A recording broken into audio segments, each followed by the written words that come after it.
Hello friends, welcome to my channel. So today we are going to let's check the code for how to check a given number is positive or negative.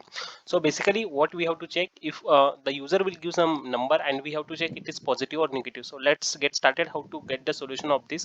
So for this we are going to create this solution in a Python programming language. So let's see.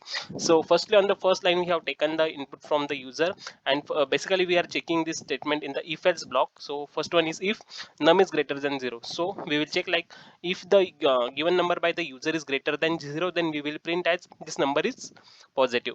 And elif, right? Elif, we are giving this elif because we have to check for 0 as well. So if number is less than 0, then we are giving this is a negative number. So all the conditions are now over. So basically the only condition left is the number can be 0. So in the else statement, without putting any condition over here, we are giving this as a else condition. Thank you.